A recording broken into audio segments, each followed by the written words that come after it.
So today's world is very different in many ways than it was when I grew up, and in many ways it's similar. It's people connecting, but today we have the option of connecting with so many more people, and it's a globally connected world, and that really changes the whole everything, the whole foundation for how we can work with knowledge and how we also should work with knowledge. So I think at the core of knowledge environments is that today knowledge is not something, it's not static, it's dynamic, it's constructed in whatever you're working on. You need to always try and update your knowledge, and you co-create things together. So today good knowledge environments are really good social environments, and they have different components. So you have the social, like face-to-face component, but you also have a virtual or a tech component, you could say. So just looking at our own practice, knowledge is not what we acquired during school. It is also what we acquired during school and during our studies, but it's also like keeping up to date all the time. When we have challenges that we are solving, projects we're doing, it's always connecting with knowledge environments around the world and locally. So it's a lot of connecting, and that's why today knowledge is very social. Because knowledge in itself, it's not the piece of specific knowledge you know, but it's being able to combine, being able to update it, being able to find new stuff and put it all together. So it basically changes the way we think about learning in schools. Like growing up, if you look at a very young child, knowledge is also still like trying to make sense of the whole world. And of course that's social too. And in school we want kids to acquire all sorts of more like deeper understandings and also basic knowledge about how things work. But in order for them to do so and to also be successful later in life and be able to, because learning is such an important part of the knowledge I need today. If I'm not a good learner, I will not get the necessary knowledge. So it's also about learning to learn. So we need to work very differently in our schools, in our universities. That the world is so connected today, and so that is also like a big component in our work is working with how we can transform learning environments to support the growth of the development of the mind, the thinking, the knowledge, everything we want kids to acquire during school, and also make them aware of what they could do themselves with knowledge, because that's a lot more interesting than knowledge itself. Is what are you able to do with knowledge? So basically, when we look at learning environments in schools, that is a type of knowledge environments, there's a huge change going on from the traditional classroom that everybody knows across the world. I don't know who decided it. There are different takes on that, but it's not constructed in order for as many people to learn as much as possible. That's not what a classroom does, the traditional one. But we're trying to change that. Here in Denmark, globally, so we see a lot of change going on. So we see environments where we look a lot more on different functions. Where do you collaborate?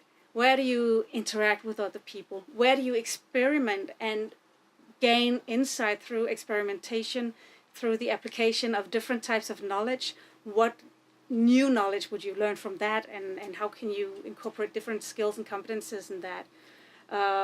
We see schools basically become much more sort of with different zones, areas where you pitch, areas where you collaborate, areas where you're able to withdraw and just immerse yourself in something you're looking at. It could be reading, it could be experimenting, it could be drawing, it could be a lot of things. So we need those quiet areas, we need those social areas, we need the coming together, the community areas and the sharing areas.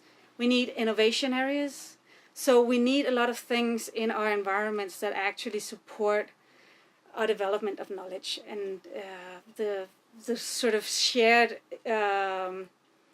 discovery of new insights. And this is basically it's not just a school thing. It's also what you do in offices. We actually also every now and then occasionally we look at an office and we redesign an office space, And it's basically the same thing. Who do you need to connect with in order to really solve the challenges that you have, the projects that you're doing?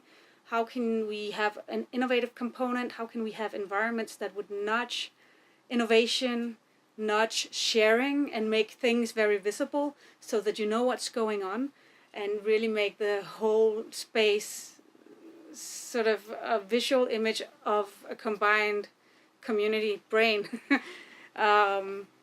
So it's basically supporting a lot of different functions more than where the usual classroom or the usual office space was one size fits all.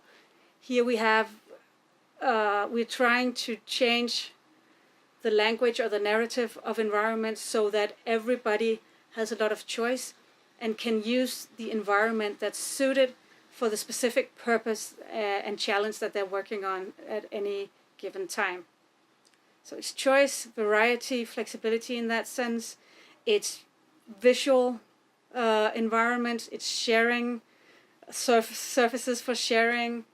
And it also has, there are also components that really help, you could say, underpin well-being in environments so that people naturally connect, feel more open-minded. So we also, it's also very important to think about the atmosphere in the spaces and what kind of feelings it brings out in people, and how it, you know, how it really supports the sense of community, well-being, belonging, and that you're able as a person to contribute and feel comfortable and at home in that space.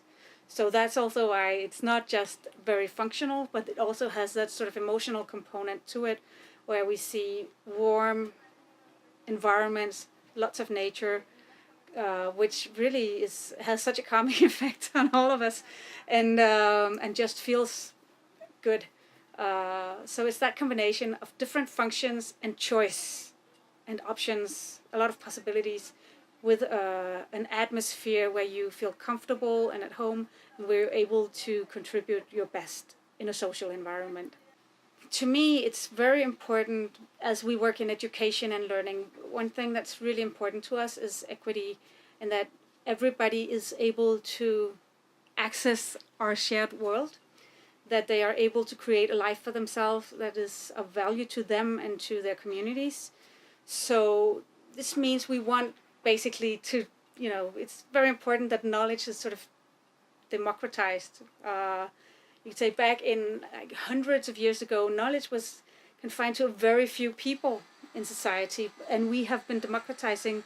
There's like been a good development of democratizing knowledge, and today it's like any knowledge is almost accessible to anybody who has a smartphone. So that's actually very beautiful, but you need to, like, there's also a lot of fake knowledge out there, or lots of different things. So to me, how we can enable every person to access knowledge, to understand how they learn, and to find out that learning is for everybody, and it's not just something that, you know, school didn't work for me. School should work for everybody. It's about making schools very human-centered, and having lots of different challenges that you broadcast on in reality. So that's why we talk about the learning environments where we want to create choice options for people, because we learn in different ways and we have different preferences, different interests, passions. So it needs to be very like flexible, adaptable environments with lots of choice, where you're able to make good decisions about your life and your education in a way, and that it can be motivating for you, because we have too many young people who opt out of education and who don't feel motivated or engaged, and that's such a loss for them and for our societies in general. So that's very important to me, and a very important part in our work with knowledge environments is to open up the world of learning and growth and development for every person.